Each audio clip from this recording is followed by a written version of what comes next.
Bien, ahí estamos grabando.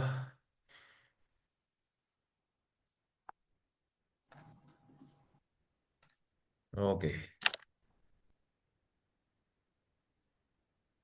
está llegando más gente. Bien, creo que estoy proyectando. Sí, ahora sí. Bien, buenos días. Mi nombre es Waldo Quiroz. Voy a presentarles un trabajo que me pidió Pablo. Me dijo que ustedes son de la carrera de Química y Farmacia, si mal no recuerdo. Eh, este es un trabajo que es una línea de investigación que estuve desarrollando en los últimos tres proyectos Fondesit y tiene que ver con el tema del antimonio, ¿ok? La dinámica de la presentación es que si ustedes lo desean, me pueden hacer preguntas en cualquier momento, ¿no es cierto? Si ustedes la pueden hacer por el chat, si quieren pueden levantar la mano, como quieran, ¿ya? Ahora, si quieren hacer las preguntas al final, bien también. Eh, a ver, voy a partir esta presentación un poco con una cuestión general. Fíjense que cuando uno trabaja en temas ambientales, porque esta presentación es de ecotoxicología, y algunos estiman que la ecotoxicología es una rama de la química ambiental, otros dicen que es una rama de la toxicología. En cualquiera de los dos casos, eh, normalmente una de las preguntas que aborda la ecotoxicología es hasta qué punto un contaminante químico puede llegar a ser riesgoso. Y dentro de los contaminantes químicos, que hay muchos, los que tienen particular atención son aquellos contaminantes que están emergiendo hace poco y que sabemos, tenemos muy poco conocimiento de su comportamiento.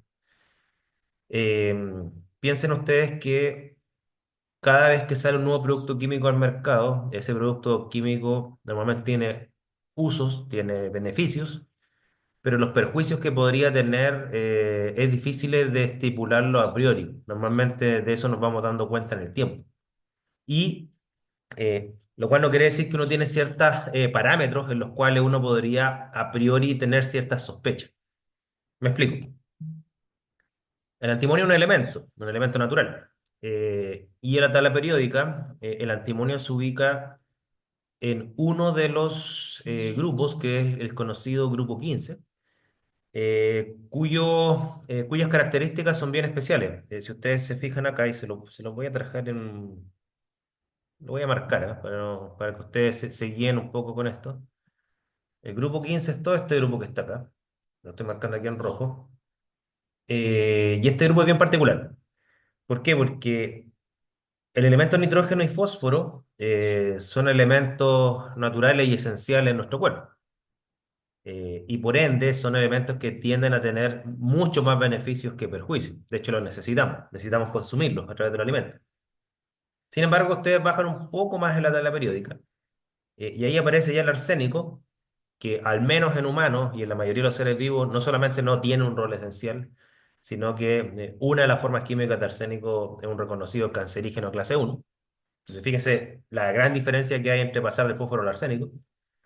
Y bajo el arsénico está el antimonio, en donde su toxicidad está, digamos, en estudio.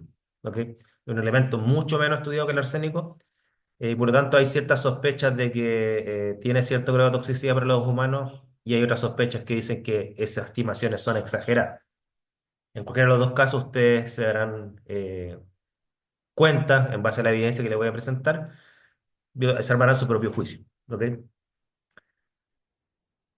Ahora, otro aspecto que les quiero mencionar es que en general la mayoría de los elementos que nos preocupan a nosotros como seres humanos son los elementos de número atómico mayor al del hierro. ¿Ok? No sé si ustedes saben por qué. Esa razón no es una mera coincidencia, ¿ya? Todos los elementos de número atómico mayor al hierro son elementos traza. ¿Qué quiere decir? Que son elementos cuyas concentraciones son muy bajas. La mayoría de los elementos mayoritarios en la naturaleza, oxígeno, silicio, aluminio, ¿no es cierto? Sodio, etcétera, son elementos que tienen número atómico menor al hierro. No quiere decir que existan elementos de número atómico menor al hierro que no sean traza también, los hay, pero es que los que tienen número atómico mayor al hierro son todos trazas. En cambio, los que tienen número atómico menor al hierro son algunos trazas y ahí están todos los mayoritarios que conocemos. Por razones, creo yo, evolutivas, nosotros tenemos bastante tolerancia a los elementos mayoritarios. Y como les mencioné, esos elementos mayoritarios, muchos de ellos los necesitamos. Y esa es la razón por la cual los elementos de número atómico mayor al hierro son los que nos tienden a preocupar, ya sea porque no son tóxicos o no son esenciales, y los que son esenciales de número atómico mayor al hierro, por ejemplo el selenio, nosotros los necesitamos, pero con rangos de concentración muy estrechos. O sea, se podrían volver tóxicos igual, si es que los consumimos en exceso. La razón de eso es estelar. No sé si ustedes sabían que los elementos se sintetizan en las estrellas y el último elemento que se sintetiza en el tiempo de vida de una estrella es el hierro. Y de ahí la estrella explota, ¿no es cierto? Y al explotar, en esos segundos de explosión, se generan el resto del otro elemento de la tabla periódica. Entonces, en el universo hay muy pocos elementos de número atómico mayor al hierro porque se sintetizan en unos pocos segundos de una historia de millones de años de vida de una estrella. Y claro, como dice el profesor Massa, como somos polvo de estrella, o sea, como los elementos de nuestro planeta provienen de una explosión estelar, pues bien, nosotros hemos aparecido como especie en términos evolutivos con esa química. ¿Ok? Entonces, esa es la razón por la cual el antimonio, entre otros elementos de número atómico mayor al hierro, son los que preocupan, y esa es la razón por la cual el arsénico, que tiene un número atómico mayor al hierro, es tóxico, y el fósforo, que tiene un número atómico menor al hierro, no. Ahora, ¿por qué creo yo es importante el antimonio hoy en día? eh, Creo que es importante el antimonio estudiarlo, por dos razones. La primera es que hoy en día el antimonio y sus productos químicos, óxido de antimonio, sulfuro de antimonio, etcétera, son sustancias químicas de carácter industrial, o sea, son productos comerciales. ¿Ok? Por ejemplo, existen ánodos de antimonio en baterías, en balas. El óxido de antimonio 3 se ocupa como parte de los extintores. Existen medicamentos que se utilizan para tratar enfermedades parasitarias en base a antimonio. En cambio, el arsénico hoy en día en casi todos los países del mundo es un subproducto indeseado, o sea, es un desecho. Por ejemplo, un desecho de la minería, ¿no? Y los productos comerciales que habían de arsénico en el pasado, por ejemplo, habían pesticidas de envase arsénico, casi todos han sido prohibidos en el mundo. Entonces, la química del antimonio industrial, la química del arsénico tiende a ser una química de subproductos indeseables. Entonces, hoy en día producimos muchos compuestos de antimonio y los lanzamos al mercado. Tiene ciertamente sus beneficios, pero sus perjuicios es hasta donde estamos tratando de entender. Eh, Creo que me queda una marca aquí que voy a borrar. Eh, Esta. Ahora, dentro de lo que es, de lo que sabemos de la exposición a antimonio, o sea, qué tan riesgoso es, eh, qué tanto nos exponemos, qué tan persistente es y qué tan tóxico es. En general, lo que sabemos es que el antimonio, hay muy poco antimonio en el aire, hay muy poco antimonio en el suelo, hay muy poco antimonio en los sedimentos. Y lo que se tiende a, digamos, a saber respecto de lo que ingresa a la cadena trófica, en realidad sabemos que la transferencia de antimonio, por ejemplo, de suelo a vegetales es bastante baja. Desde ese punto de vista uno dice, bueno, entonces, ¿por qué debería interesar un antimonio si es que tiene tan poca movilidad y tan poco riesgo en el medio ambiente? La principal razón es una razón de exposición que se llama ocupacional. Por ejemplo, dado que el antimonio está en los frenos de los automóviles de carga pesada, la gente que está expuesta al tráfico vehicular, por ejemplo, por razones ocupacionales, son choferes o son personas que trabajan en peajes o cosas por el estilo, son personas que están mucho más expuestas a antimonio y por lo tanto podría afectarle su salud. Esa es una razón. Eh, Dado que el antimonio está en balas, por ejemplo, las personas que trabajan en campos de tiro o que entrenan en campos de tiro, por ejemplo, personal de la Fuerza Armada, la policía, ¿no es cierto? También se expone a altos niveles de antimonio. Y las personas que están cerca de las faenas mineras de antimonio, eh, trabajen ahí o no, ¿no es cierto? También se exponen a altos niveles de antimonio. Eso más o menos lo que sale en este capítulo del libro que me pidieron una vez a mí escribir, colaborar un poco de estimar la exposición de antimonio en base a la literatura. Ahora, toxicológicamente, ¿qué es lo que se sabe? Por ejemplo, si comparamos arsénico con antimonio, arsénico se le reconoce un cancerígeno clase uno, o sea, es un probado cancerígeno en humanos, sobre todo la parte de arsénico 3, el óxido de arsénico 3. Pero repito, pero el óxido de arsénico 3 es un compuesto natural y se genera como subproducto de la minería, no es una sustancia química que se produzca para vender. En cambio, el óxido de antimonio 3, dado que se estudia menos el antimonio, se sospecha que es cancerígeno en humano, pero la evidencia es limitada. Sí hay cierta evidencia, por ejemplo, en mamíferos, ratones, cosas por el estilo.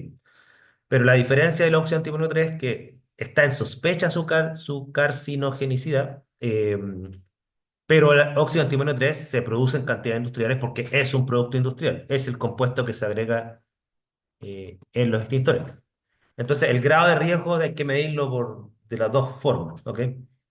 Tiene esas dos dimensiones. Ahora, ¿por qué existe poca evidencia de antimonio? Desde mi punto de vista, por dos razones. Una razón social, el arsénico vende, ¿no es cierto? Publicar temas de arsénico es mucho más fácil que publicar temas de antimonio, porque el arsénico hasta el día de hoy genera interés mundial. La OMS tiene un sistema de monitoreo, perdón, la Organización Mundial, sí, la OMS tiene un sistema de monitoreo mundial de arsénico en agua. Se sabe que a través del agua la mayoría de la gente que genera cáncer debido a arsénico, esa es la vía de ingesta, ¿no es cierto? Pero también hay dos razones que son objetivas. La segunda razón es que el arsénico está aproximadamente unas 20 veces más concentrado en la naturaleza que el antimonio. Eh, y la tercera razón, desde mi punto de vista, es un tema experimental. ¿Cuál es el tema experimental? Es cómo se hacen los estudios de toxicidad. Este es un review que salió hace mucho tiempo, el año 97, que mostraba lo siguiente, fíjense.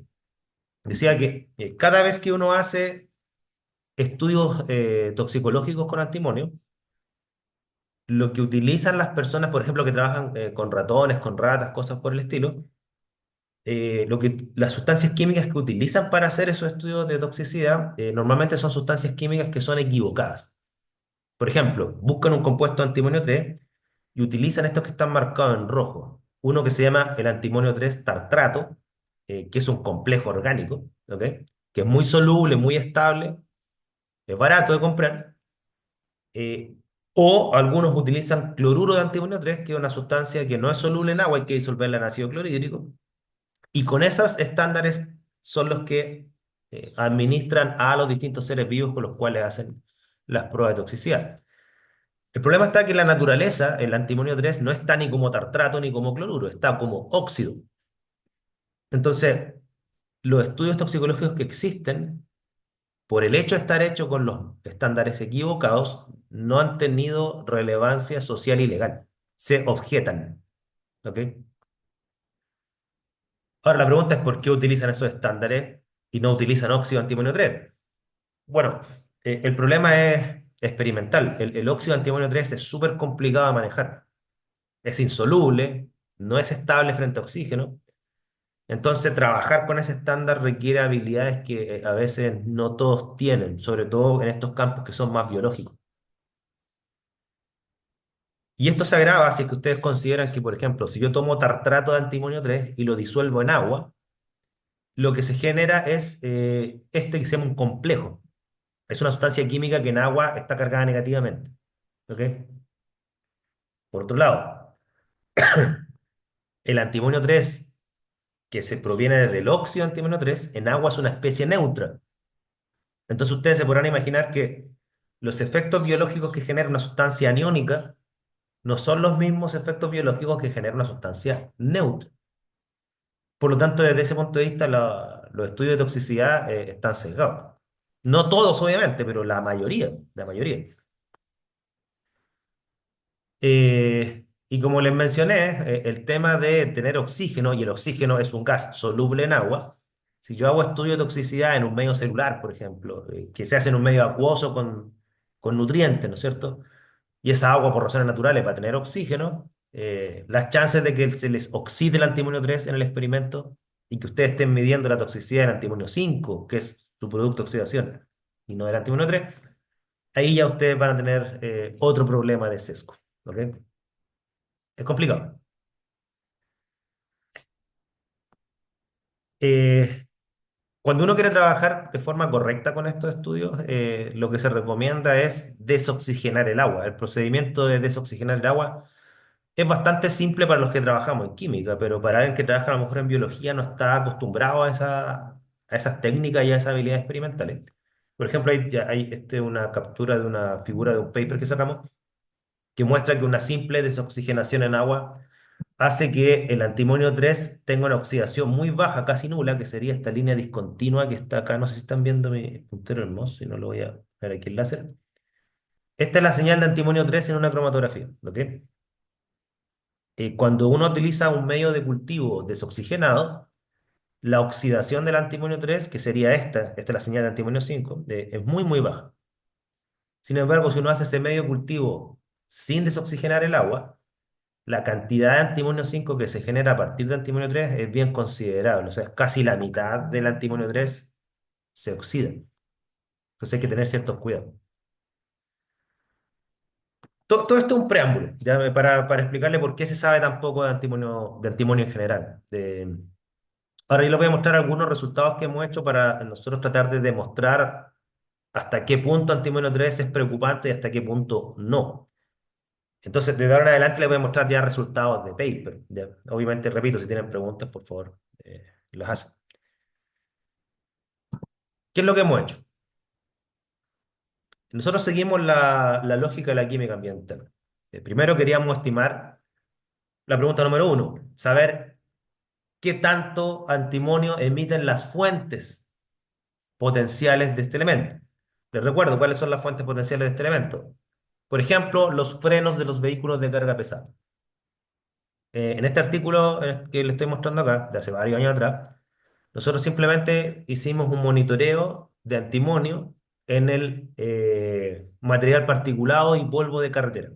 ¿Por qué? Bajo la hipótesis de que los vehículos de carga pesada, los camiones, que en este caso en la ciudad de Valparaíso, sobre todo cuando están llegando al Muelle Barón, por ahí circula lejos la mayor densidad de vehículos de carga pesada, ¿no es cierto? Valparaíso es un puerto bien grande. Fue el puerto más grande de Chile, ahora el segundo. Eh, y nosotros decíamos, bueno, si está circulando vehículos de carga pesada constantemente están frenando, debería estar contaminado con antimonio este tipo de muestras ambientales, polvo de carretera y material particulado. Fíjense que las concentraciones de antimonio en la naturaleza oscilan más o menos entre 0,2 a 2 ppm, miligramos por kilo. Eso debería existir de antimonio en el suelo, ¿ya? Y el polvo, si que fuera natural, o sea, si fuera polvo que se emite desde la resuspensión del suelo, debería tener más o menos las mismas concentraciones. Nosotros encontramos antimonio a nivel de casi 180 ppm, o sea, pasamos de 0,2 o 2, que es lo natural, a 180 ppm. O sea, ahí estamos mostrando que el enriquecimiento de antimonio en el material particulado de ciudad es enorme, ¿ok? Y este caso no fue el único, este trabajo no fue muy original, o sea, ya se venía reportando en otras ciudades del mundo, en Japón, en Buenos Aires, hay estudios en Austria, ¿no es cierto? Fenómenos similares, o sea, cientos de ppm de antimonio en el material particulado de ciudad. Y aquí nosotros simplemente corroboramos una cosa que ya esperábamos. Por lo tanto, si teníamos claridad de que el antimonio estaba llegando al material particulado, fíjense la lógica, y sobre todo el material particulado fino, ¿eh? Este es PM10, es el de tamaño de partícula pequeño que es capaz de ingresar a la vía respiratoria. Tiene sentido pensar que entonces las personas que están respirando ese material particulado también deberían tener altos niveles de antimonio en la sangre, por cuanto por ahí debería estar entrando. ¿Ok? Entonces, otro estudio que hicimos, a pesar que no se lo estoy mostrando en términos temporales, este estudio que estoy mostrando es antimonio en sangre. Primero hicimos el estudio de antimonio en sangre, después el de material particulado. Se lo estoy mostrando al revés porque suena más lógico solamente. Este es un estudio de antimonio en sangre de personas expuestas al tráfico vehicular. La barra roja, esta que está acá, representa los niveles de antimonio de trabajadores portuarios. Y esos trabajadores eran los guardias del puerto del Paraíso, son los que le pedían al camión detenerse. Entonces frenaban frente a ellos. Y como era de esperar, los niveles de antimonio en la sangre de estas personas fue mucho más alto que los niveles de antimonio de nuestros grupos controles, que serían la barra verde y la celeste. Las verdes fueron estudiantes y la celeste eran personas del campo, que era Alvarado, una zona súper rural donde no pasa ningún auto. Entonces, se emite antimonio, se concentra en el material particulado, se respira y se acumula en la sangre. Ahí ya tenemos dos cosas. También hicimos otros estudios que en este estudio estudiamos cómo se distribuye el antimonio en la sangre. ¿Ok? El eje Y es el porcentaje de ingreso de antimonio al interior del glóbulo rojo. ¿Ok? Y aquí lo hicimos con dos especies de antimonio, con antimonio 3 y antimonio 5, porque existen esas dos formas químicas en la naturaleza. ¿Qué es lo que nos mostraron los resultados? Que en la medida que yo expongo antimonio, la sangre se expuesta a antimonio, en cualquiera de sus dos formas, 3 o 5, la mayoría del antimonio es capaz de ingresar a la célula, o sea, hasta el citoplasma, ¿no es cierto? Pero hay un proceso bastante dinámico que en 1 hora y media se excreta gran parte de lo que ingresó. O sea, el antimonio entra y sale, ¿ya? Eso es lo único que les puedo decir así en términos de mecanismo. Cómo entra y cómo sale ya es una cuestión bioquímica que no pudimos nosotros resolver.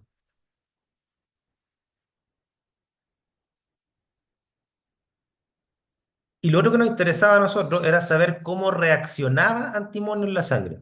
Ciertamente que pueden generarse muchas reacciones químicas en la sangre, pero a nosotros nos interesaba particularmente una porque teníamos ciertos argumentos termodinámicos para esperar que esto ocurriera, y es la reacción redox entre antimonio 5 y glutatión reducido.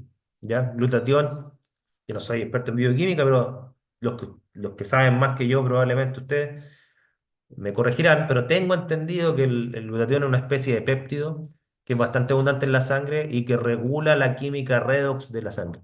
¿Ok?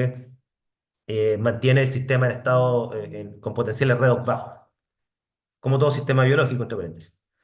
Entonces, claro, los potenciales redos del glutatión a pH fisiológico son negativos, es más o menos 0,24 lo que reporta la literatura.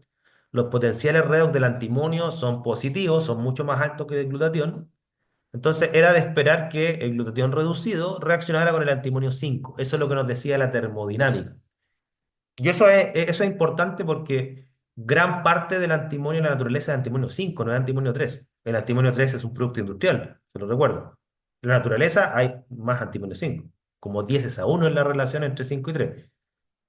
Entonces, dado que teníamos esos antecedentes teóricos, para nosotros era interesante ver si es que se podía reducir el antimonio 5 en la sangre, porque eso sería un caso en donde entra una especie natural que es menos tóxica y se transforma en una más tóxica dentro del cuerpo.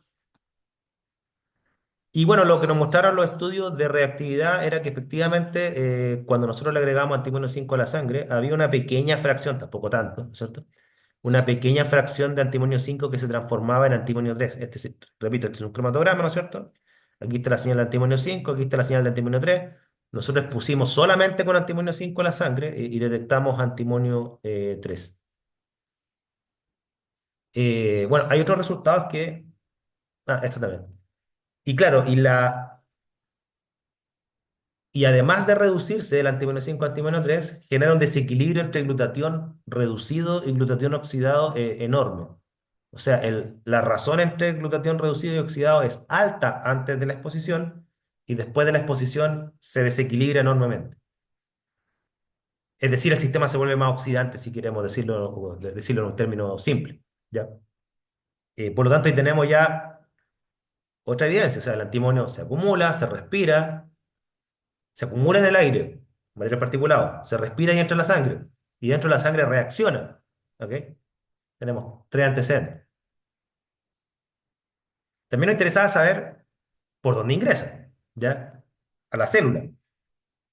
Nosotros hicimos un estudio exclusivamente de antimonio 5. O sea, la pregunta era saber por dónde ingresa el antimonio 5 a las células. No lo hicimos con antimonio 3 porque eso ya estaba publicado por otra gente. Se sabe que el antimonio 3 entra por los canales acuagliceroporinos, ¿ok? Por donde entra el agua y el glicerol, por ahí mismo entra el antimonio 3. Pero lo que no se sabía es por dónde entra el antimonio 5. Y en este paper que está aquí, nosotros demostramos, ¿no es cierto?, que el antimonio 5 entra por el canal proteico que regula el equilibrio entre carbonato y cloruro. ¿Ya? Hay un canal proteico que tiene esa función y el antimonio 5 como en solución acuosa, es un anión, al igual que el cloruro y al igual que el carbonato, entonces entra por el mismo canal. Hicimos un estudio de saturación de canal y mostraba que efectivamente respondía a un patrón de que bloqueaba esos canales. ¿Ya? El estudio que sacamos en 2016. De hecho, para que ustedes se hagan una idea, perdón, me equivoqué. Entra por el canal, sí, de carbonato cloruro. Eh, Antes de hacer este estudio, mucha gente sospechaba que el antimonio 5 entraba por el canal fosfato. De aquí viene esta figura que les estoy mostrando. ¿Por qué? Porque el fosfato, el fósforo 5, ¿no es cierto?, que es el que está acá arriba, tiene una estructura exactamente igual al arseniato, que es el que está acá abajo. Y ustedes ven químicamente son iguales, solamente el átomo central es distinto. Y había antecedentes que mostraban que el arseniato, el arsénico 5 entraba por el canal fosfato. Nosotros, nosotros éramos escépticos de esa hipótesis, por cuanto la estructura molecular del antimoniato, el antimonio 5 que este que está acá, no es igual a la del fosfato y el arseniato. ¿Ya? Por ejemplo, este es un tetraedro molecularmente, el fosfato y el arseniato. En cambio, el antimoniato es creo que se llama octaedro esto, o bipirámide de base cuadrada, no sé, disculpa, no me acuerdo mucho los nombres, pero ustedes visualmente ven que no es la misma geometría. ¿Ok? Como yo les mencioné, ya habían estudios qué es lo que pasaba con antimonio 3.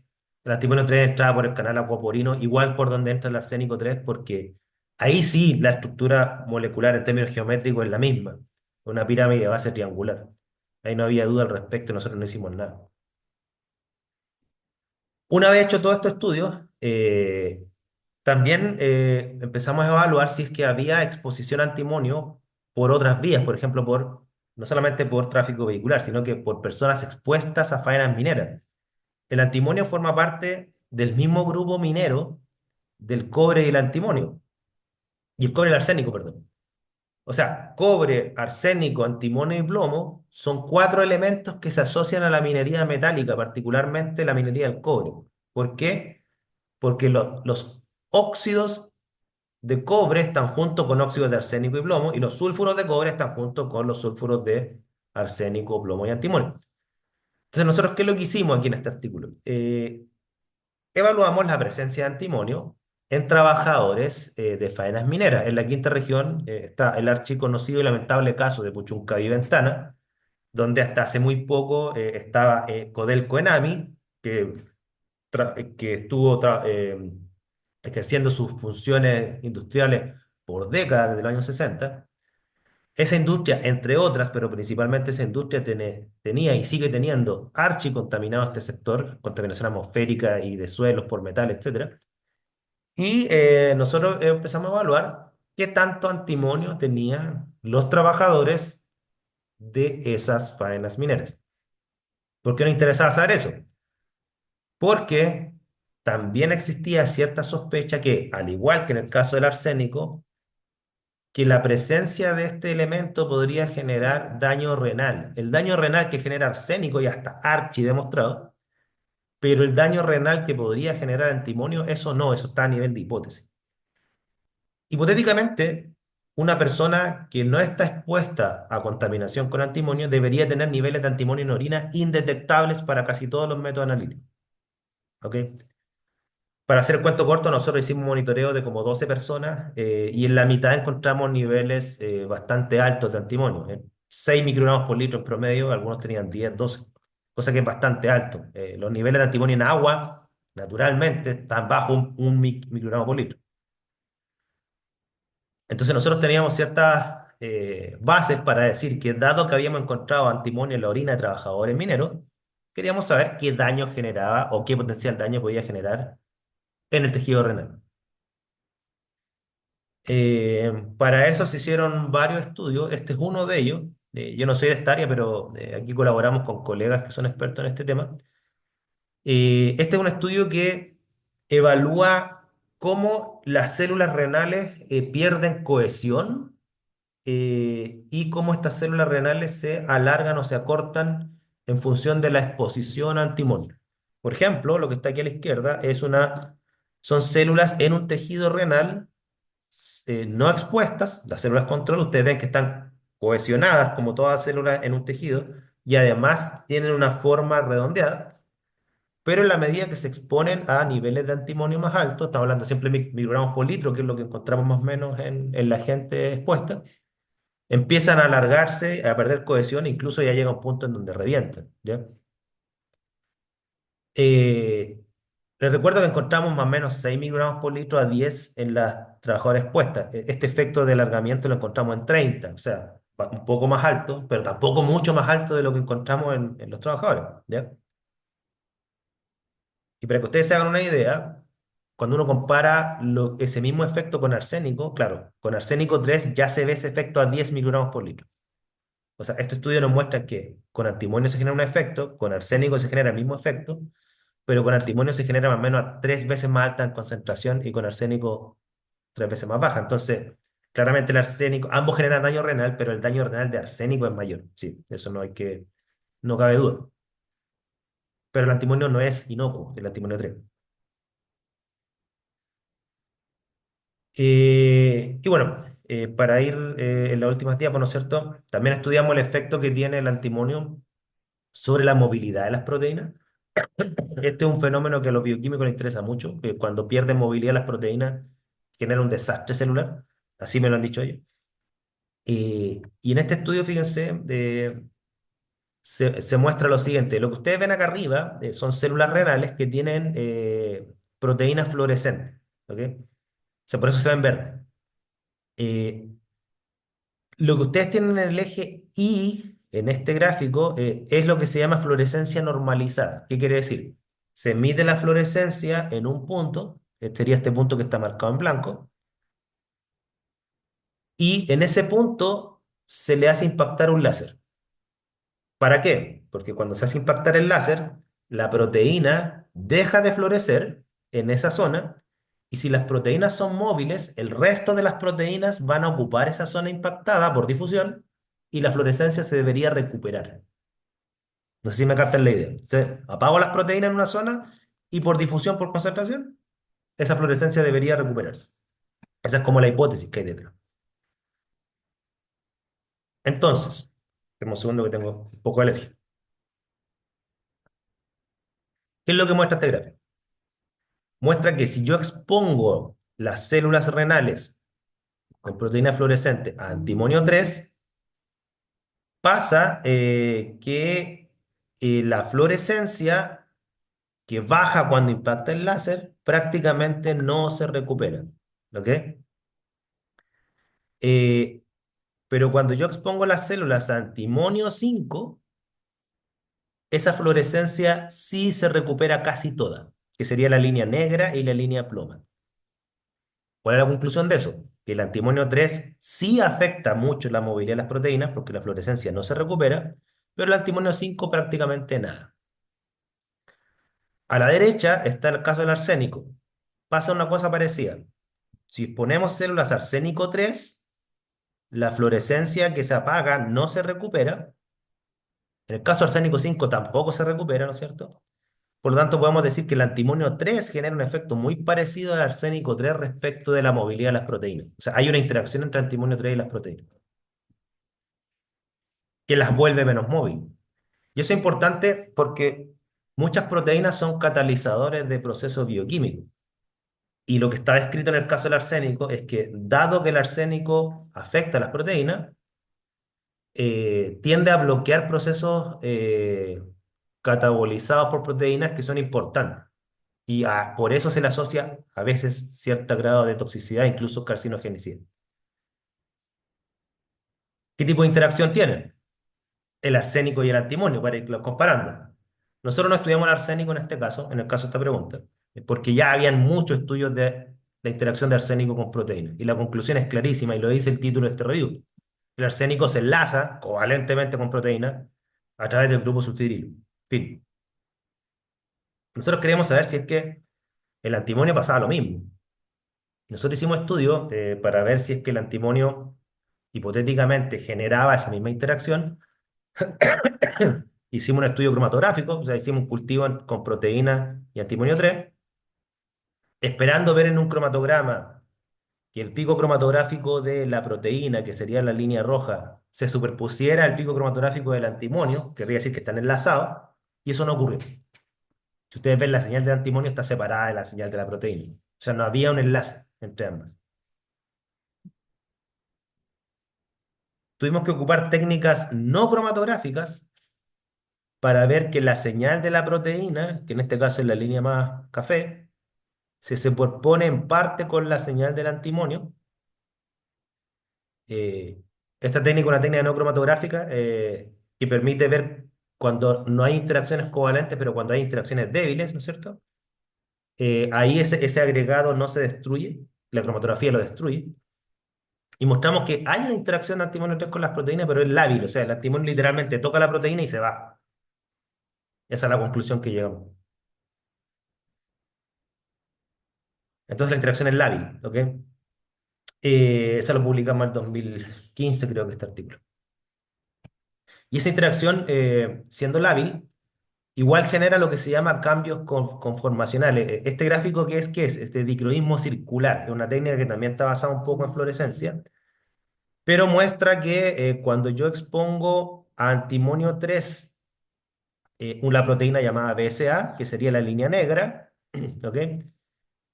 Luego de 24 o de 72 horas, la fluorescencia en distintas longitudes de onda cambia, que sería la línea discontinua. Eso no pasa con antimonio 5, pasa solo con antimonio 3. Pasa a las 24 horas y a las 72 horas.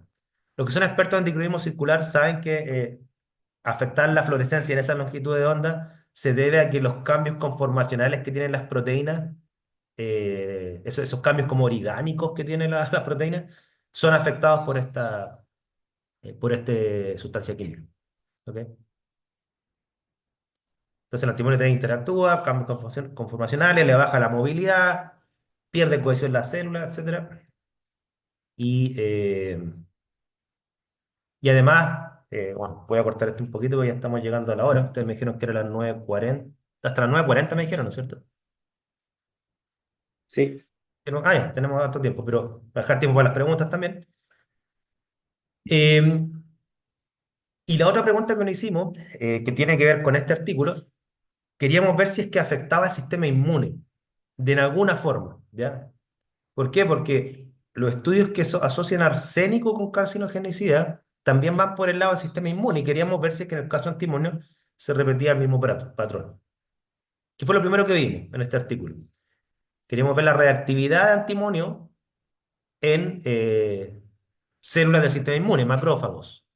¿Ok? ¿Qué es lo que vimos acá? Vimos el mismo fenómeno que en sangre. Vimos que en el caso de antimonio 5 se reduce a antimonio 3 parcialmente en macrófagos. Se ocurre lo mismo que en sangre. Claramente, probablemente está el glutatión metido ahí también. Pero lo más interesante de esto para nosotros fue que lo que estamos midiendo acá en el eje Y es una respuesta inflamatoria asociada al TNF-alfa, que tengo entendido que es un indicador de inflamación. Disculpa que yo diga así tengo entendido, porque aquí hay gente del área de inmunología que nos ayuda en esto. Yo lo único que sé es que el TNF-alfa es un marcador de inflamación. Y si ustedes ven, en la medida que yo voy incrementando la concentración de antimonio 5 a lo cual se exponen los macrófagos, la respuesta inflamatoria va subiendo. O sea, tiene un patrón dosis-respuesta. ¿Ya? Obviamente que nosotros teníamos un control negativo y un control positivo. O sea, el control negativo está acá, ¿no es cierto? El control positivo es el EPS, que es una sustancia que se utiliza para inflamar las células, ¿no es cierto? E incluso el antímono 5 responde a niveles similares al LPS, a ya sobre 200 microgramos por litro. Entonces, lo que está aquí a la derecha es más o menos el mecanismo que se propone para esto. O sea, el antímono 5 estaría entrando entre las células, porque nosotros ya hicimos prueba de eso en los papers que les mostré anteriormente. Estaría reaccionando con glutatión, eso explicaría por qué se reduce.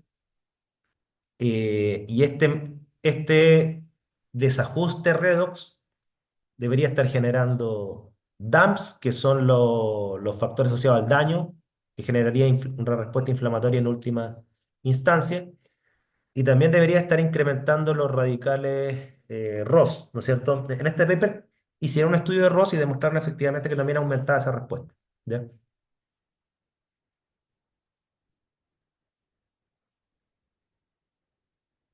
Y todo este panorama, fíjense, eh, quisimos ponerlo a prueba ya como con el sistema biológico completo, o sea, porque todo lo que le mostré anteriormente era una muestra de sangre por un lado, una muestra de orina por otro, estudio con glóbulos rojos por un lado, estudio con células renales por otro, y con eso nosotros estábamos diciendo, fíjense, nuestra hipótesis era que el antimonio se respiraba, generaba desajustes redox, perdían cohesión en las células, las proteínas perdían movilidad, todo este mecanismo que estaba hecho con estudios dispersos y a lo más con células aisladas se terminó haciendo en el animal completo, en ratas Wistar, ¿ya? Este estudio no lo hice yo no soy de esa área.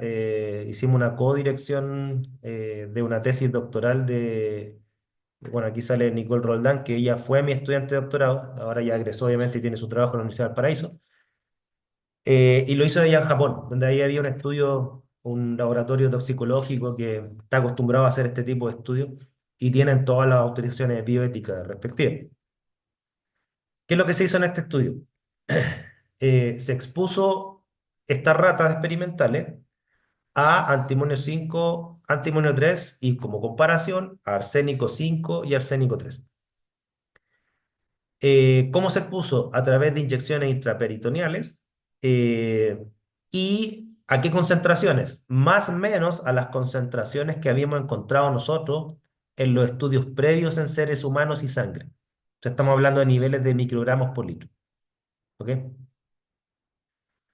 En este estudio también aparece otra especie de antimonio que probamos, que yo la saqué aquí de las diapos, la mayoría de las diapos, que se llama una sustancia química que se llama MA, antimonio de metaglubilamina, algo así, que era un medicamento de antimonio. ¿Por qué también junto con antimonio 5 y antimonio 3 expusimos la rata a este otro medicamento? Era porque este medicamento se ocupaba para el tratamiento de una enfermedad parasitaria en casi todo el mundo. Se sigue ocupando. Pero los efectos secundarios que tiene ese medicamento tampoco se saben mucho. Entonces también habíamos incluido ese medicamento en esta lista. Por eso no se extraña que en los gráficos que les voy a mostrar a continuación aparece una sigla que se llama MA. MA tiene que ver con este medicamento. ¿Ya? Primero evaluamos para ver si se repetía el patrón que estábamos estudiando separadamente en los estudios previos, si es que se daba ahora en el animal completo. Evaluamos cómo se distribuía el antimonio en los distintos fluidos biológicos, ¿no es cierto? En orina y en sangre. O sea, cuando exponíamos antimonio 3 al ratón, ¿excretaba el antimonio por la orina? Sí, aquí aparece. El antimonio 5 se excretaba menos que el antimonio 3, pero sí había una excreción por la orina. O sea, eso se estaba dando, ¿ok? Que es un poco lo que hemos encontrado los trabajadores portuarios, pero aquí lo estábamos demostrando experimentalmente. Se acumulaba o se distribuía a través de la sangre, no tanto. Los niveles de antimonio sí aparecían cuando exponíamos antimonio 5 y antimonio 3. Aparecía antimonio en la sangre, sí, pero no tanto como en orina. O sea, claramente estas sustancias están, si es que llegaban a la sangre, se mantenían muy poco tiempo en ella y cuando llegaban al riñón pasaban a la orina rápidamente. ¿Ya? Al parecer ese era el mecanismo. Eh, Ahora, este gráfico que está acá a la derecha se llama el gráfico de especiación. ¿Qué es lo que muestra esto? Que, por ejemplo, si yo exponía la rata a antimonio 5, que sería esto que estoy marcando acá, uno esperaría que si no hay reacción redox, la rata excrete solo antimonio 5. Yo la expuse a antimonio 5, excreta antimonio 5.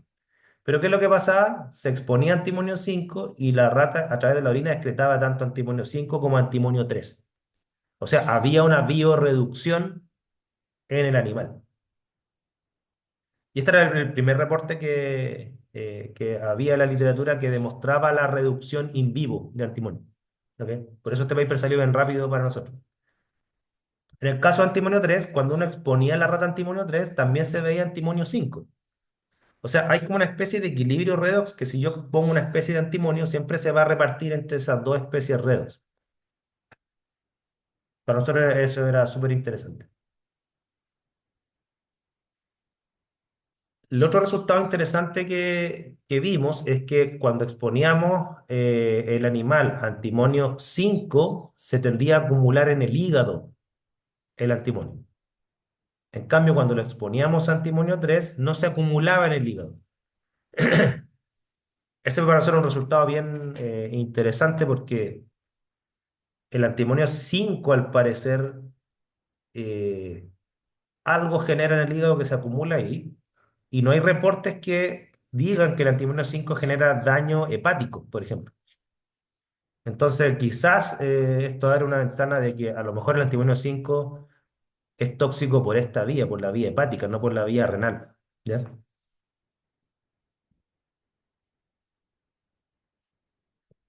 Y en lo que se refiere al riñón, que ese era nuestro principal target, ¿no es cierto? Claro, cuando expusimos la rata a antimonio 3, si ustedes se fijan, se detectaron efectos de daño renal a nivel de CTGF, que es una especie de indicador de daño renal, de alfa SMA, que es otro indicador de daño renal, y se observa solo para antimonio 3 y no para antimonio 5, por ejemplo. En el caso acá arriba, el CTGF, cuando les pusimos arsénico 3 tampoco detectamos daño, o sea, lo detectamos daño solo con antimonio 3. En el caso del SMA, se detecta tanto para antimonio 3 como para arsénico 3. O sea, la especie pentavalente parece que apunta al hígado, en cambio la especie trivalente apunta al riñón. En el caso de PAI-1, que tengo entendido que esta es una especie de proteína que se expresa. eh, Aquí pasa esto, se fijan que el antimonio 5 expresa este PAI-1. En cambio, el antimonio 3 no. Ahí la gente que trabaja en bioquímica hizo su interpretación respectiva, porque conocen bien los mecanismos, ¿no es cierto? Yo le estoy describiendo esto, no tengo una expertise en esto, pero sí tener más o menos que las hipótesis que veníamos trabajando separadamente con nuestros estudios previos, la gran mayoría se estaban corroborando con el estudio en rata.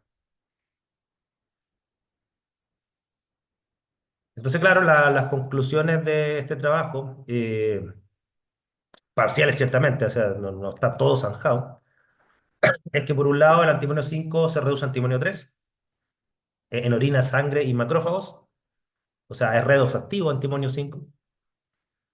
Que el antimonio 3 genera un efecto renal tanto en células renales como en el riñón, en el animal in vivo, ¿no es cierto? Eso lo mostramos.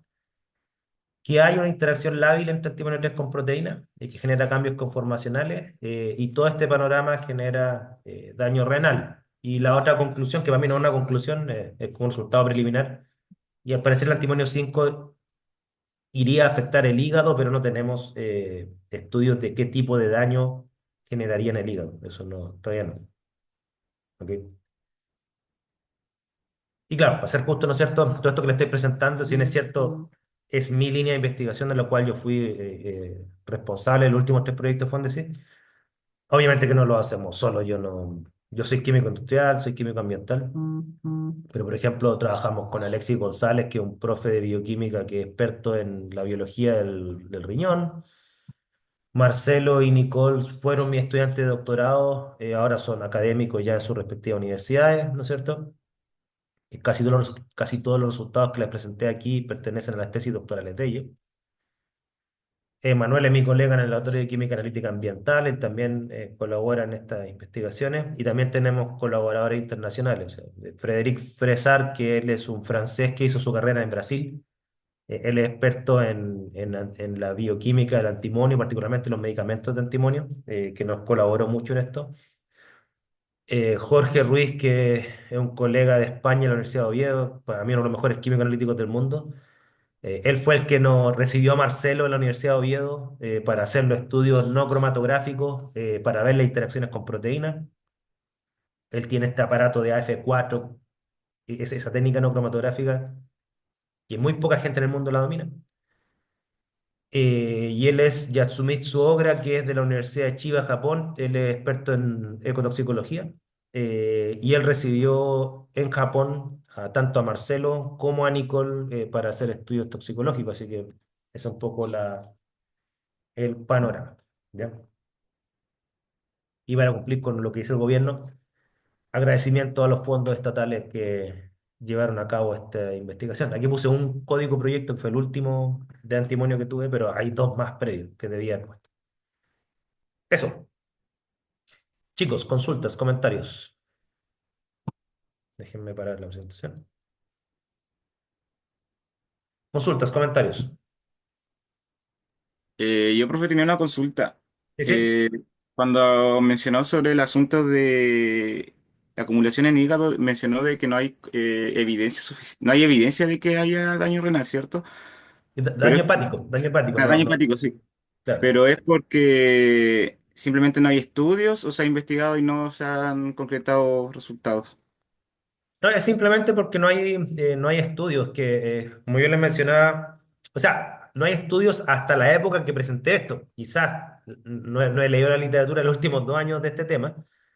Quizás han salido algunos, pero el problema está que hacer estudios tiene estas complejidades que yo les mencioné. Primero, la comunidad del antimonio, por ponerle un nombre, es muy reducida, son muy poca gente que trabaja en el tema del antimonio y además estos problemas experimentales de cómo manejar los estándares químicos para que no se transformen antes de ejercer su efecto.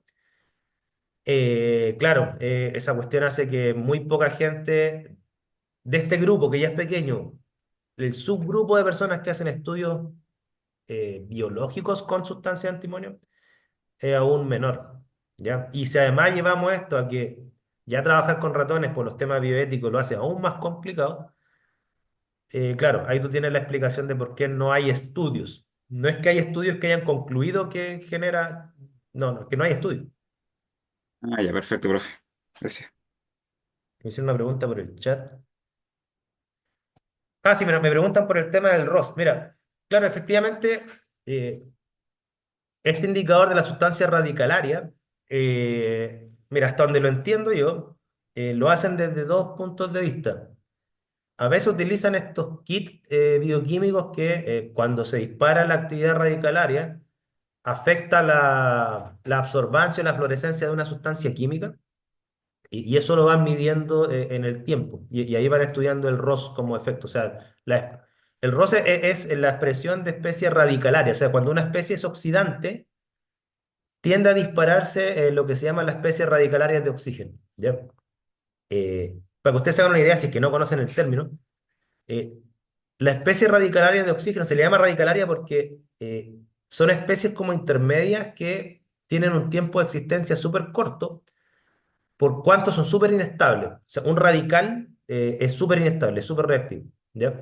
Y en los procesos bioquímicos se generan esta especie radicalaria, naturalmente. O sea, cuando hay una oxidación en nuestro cuerpo, nosotros vivimos oxidando hidrato de carbono, por ejemplo, se produce una especie radical. Pero la bioquímica tiene toda una forma de controlar esas especies porque esas especies son súper reactivas y son súper destructivas. La bioquímica tiene muchas sustancias que, por así decirlo, desactivan esta especie. Voy a utilizar un término que no es muy químico, pero lo desactivan. Si no existieran estas sustancias, la especie radicalaria oxidaría en la célula. ¿Ya? Pero ¿qué es lo que pasa? Que cuando tú agregas una sustancia oxidante externa, haces que esta especie radicalaria se dispare.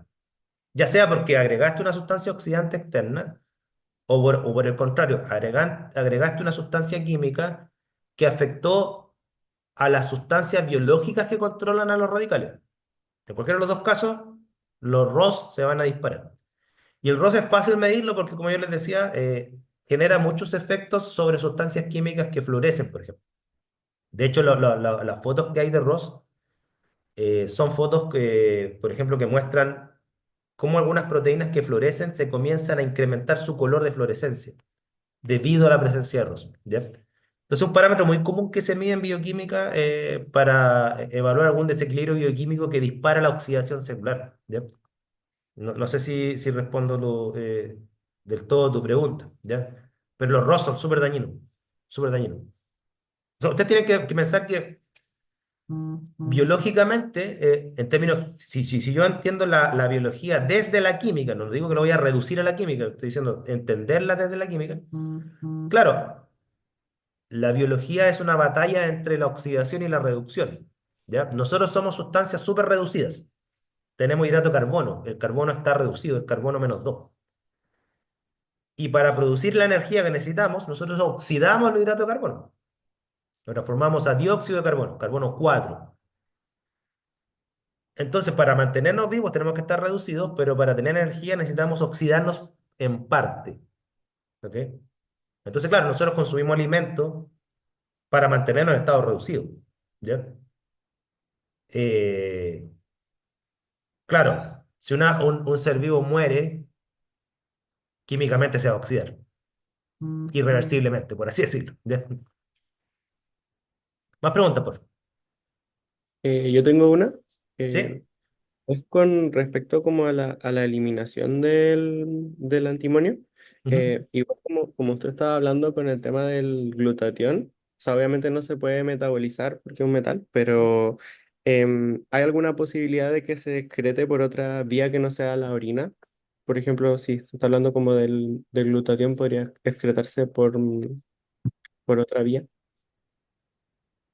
Mira, en general el antimonio, lo que se sabe es que se excreta por la orina porque como el antimonio más abundante es el antimonio 5 en la naturaleza, y el antimonio 5 es un anión, las sustancias cargadas son solubles en agua. O sea, es como el cloruro de sodio. O sea, ustedes todo el cloruro de sodio se disocia el sodio en cloruro y el agua obviamente hidrata, la hidratación del agua genera este proceso.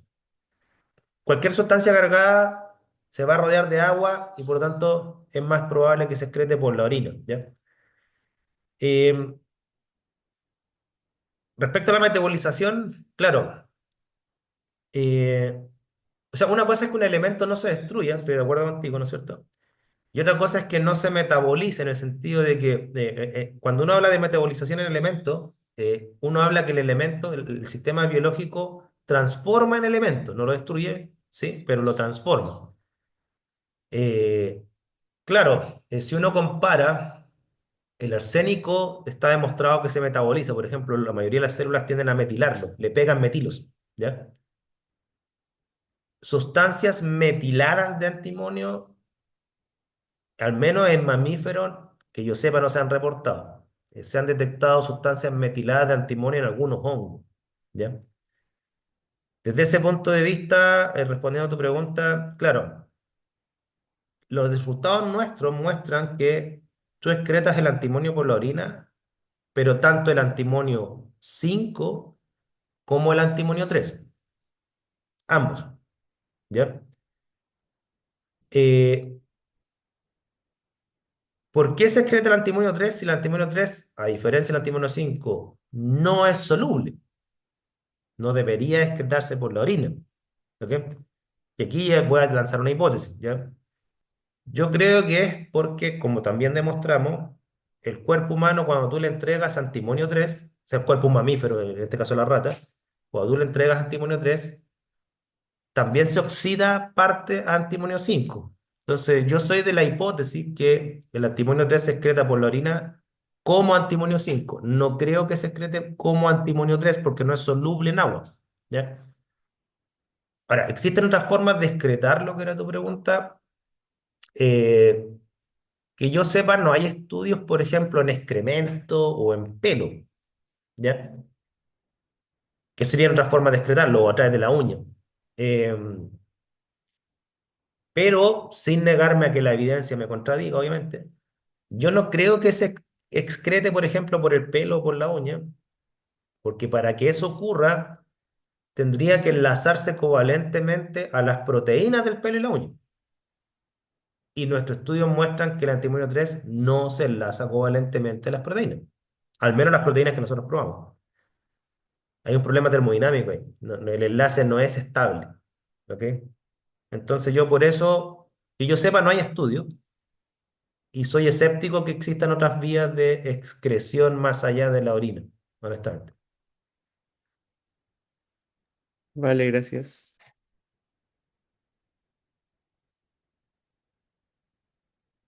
Preguntas.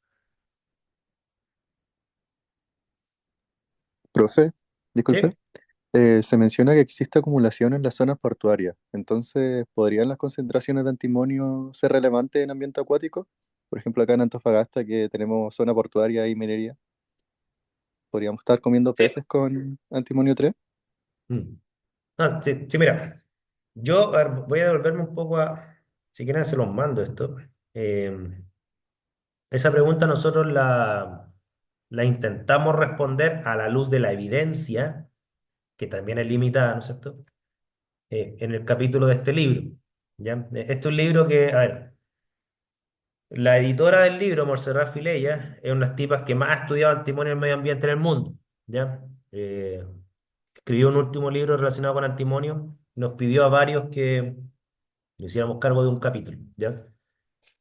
Montserrat, que conozco personalmente, me pidió que me hiciera cargo yo de la exposición humana. Y ahí tocamos el tema del agua. ¿Ya? Mira, lo que se sabe a nivel de evidencia es que aún estando en, por ejemplo, el agua en contacto con sedimento muy contaminado, la cantidad de antimonio que va a parar al agua desde el sedimento, desde el suelo, es bastante poco, ¿ya? Podría llegar a ser, a pesar de que es poco, por ejemplo, supongamos que un X% del antimonio que está en el suelo, en el sedimento, en contacto con el agua, va a parar al agua. ¿Podría ser peligroso? Bueno, lo que muestra la evidencia es que sí, pero literalmente cercano a la zona, aquí como dice acá, ¿no es cierto? Un water. Cercano a la zona contaminada. No es como el arsénico que el arsénico en agua se distribuye en zonas amplias, incluso muy alejadas de fuentes. En el caso del antimonio, lo que muestra la evidencia es que no, o sea, tú te alejas un par de kilómetros de las fuentes y ya el agua está a niveles saludables, ¿ya? Respecto del antimonio. Ahora, ¿por qué pasa eso? Y esta es mi opinión. Es que, claro, el antimonio, a diferencia del arsénico, el antimonio 3 es insoluble, se tiene una solubilidad bajísima. Si tú tienes una solución de antimonio 3 saturada, no tiene más de 10 miligramos por litro. En cambio, el arsénico 3, su solubilidad es altísima. Puede llegar a gramos por litro. ¿Ok? En el caso del antimonio 5, pasa un poco lo mismo. O sea, ¿es más soluble que el antimonio 3? Sí, pero es muchísimo menos soluble que el arsénico 5. O sea, el antimonio 5 es mucho menos soluble que el arsénico 5.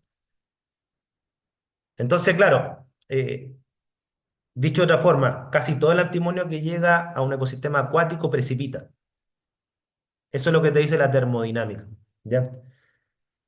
Entonces, claro, los únicos dos reportes que había en esta época cuando escribí este capítulo era el reporte 9 y el 10, que mostraba que ahí sí los niveles de antimonio en esas zonas superaban las normas internacionales recomendadas para antimonio en agua, ¿ya?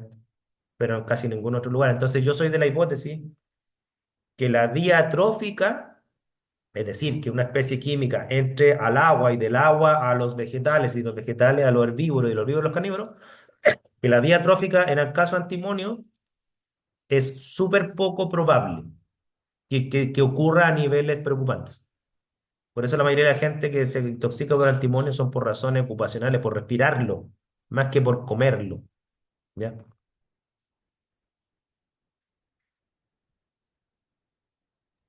Gracias, Eso. profe. Eh, Más preguntas. Todavía nos queda un poco de tiempo, si es que tienen más preguntas.